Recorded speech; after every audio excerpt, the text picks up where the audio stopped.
my friend, MagicBrad here, Synergy Cafe, having a cup of coffee this morning, and I thought I'd do this a little different. Normally I do this as a radio program, but I didn't have a guest today.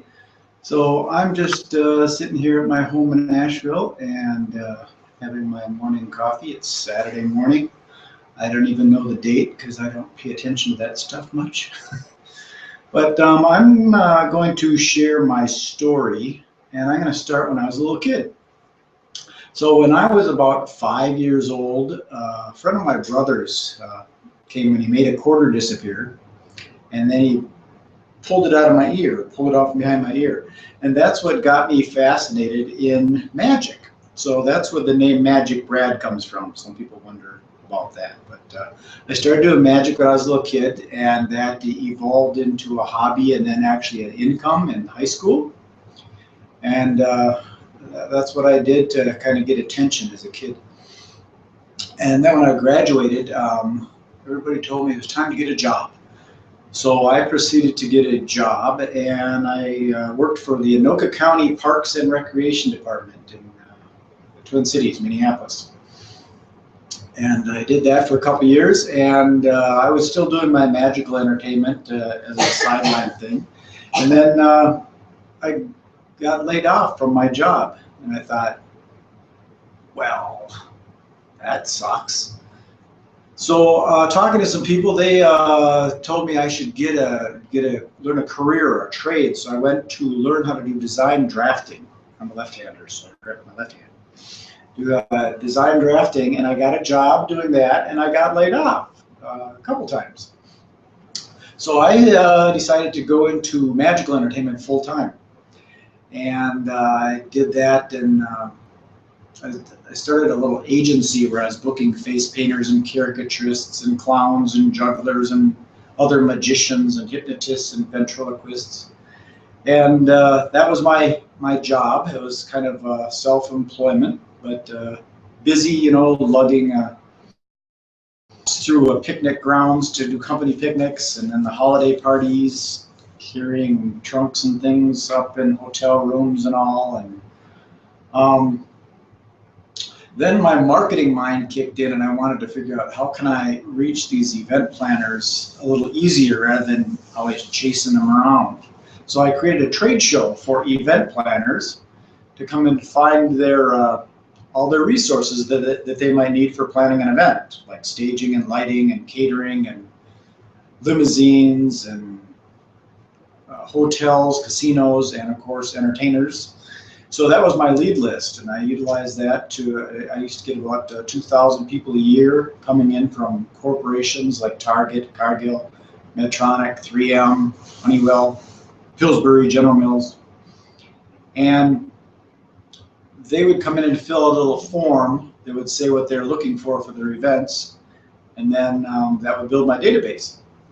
Well, I did this from about 1990 to 1998. And then I had what I call a midlife crisis, where I turned 40 years old, and I started wondering, why am I doing all this? Because I used to have my office in my house, and then I thought, well, I need a real office. So I ended up getting an office at International Market Square, and of course now you got rent and overhead. And it started to be harder and harder to climb this hill because I was making money, but I had expenses with the office, and my phone bill went from my house at $11 a month back then to like $200 a month for a business line and a fax machine and all that stuff. So my expenses went up, so I had to work harder.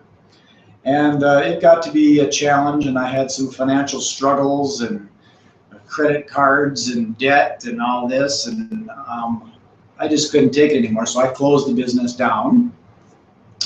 And a friend of mine from the martial arts years, he was in California, and he had been asking me for years to come out there and help him with his events.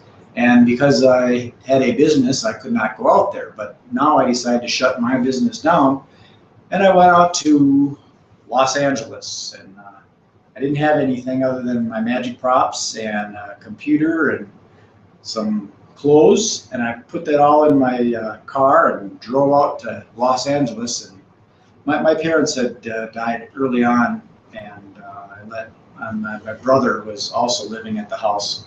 So I just told him, you watch the house, and I took off to California with a sleeping bag.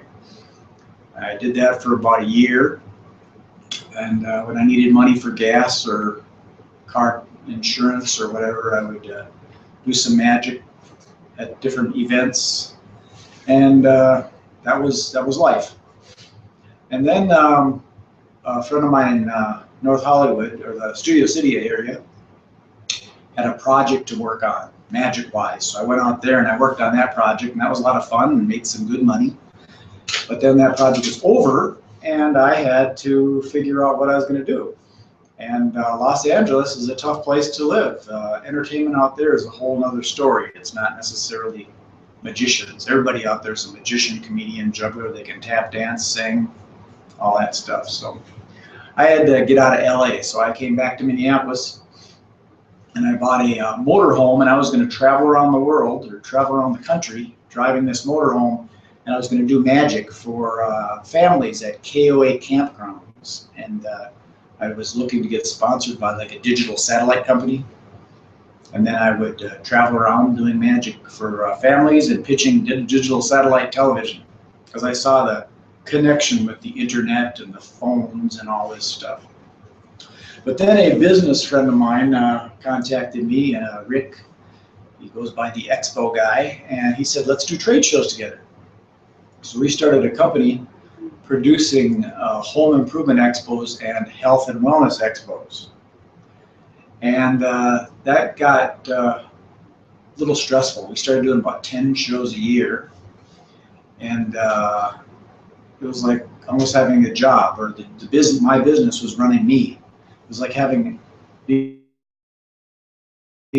was working Monday through Friday, weekends, doing shows, and it started getting kind of stressful. I wasn't exercising, and I was eating Egg McMuffins 3 times a week. And I came home from a networking event with a handful of business cards, and I was looking out the window, and all of a sudden my arm went limp. And I thought, what the heck was that? And it turns out I had a mild stroke. So I started thinking, I mean, it only lasted for about 3 minutes or so, but it was a shock, realizing that I could be gone like that. So I went into my office and I told my business partner, Rick, I said, I'm going to resign. And he said, what? I told him the story of what happened, and I said, I'm not going to die in this office. So I sold my part of the business, and I resigned.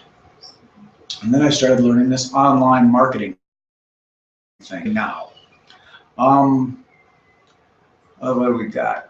We're 10 minutes into this. I don't like to do these videos too long, because you've got a life to live, and I don't want to take all your time with all this information. So I just thought I'd share my story today here at Synergy Cafe. And if you've seen some of my other videos, maybe you want to get on and do an interview and share your story, what you're doing. Right now what I'm doing is I'm doing online marketing and promoting products, services, and causes. So if that's something you want to collaborate with and work together in synergy, you can connect with me. I've got my phone number right here. That's my cell phone. I don't answer it on the first call, because I get a lot of calls from solicitors trying to sell me, you want to make 100,000 in 2 weeks, you can do it by free. That's crazy stuff. So if you call that number, it'll roll into my voicemail. You can leave a message with your number, and I will call you back, and we will get on Skype or Hangout and look at ways of collaborating and cooperating together in synergy. So that's it. Peace, love, and happiness. This is MagicBrad signing off. Thank you.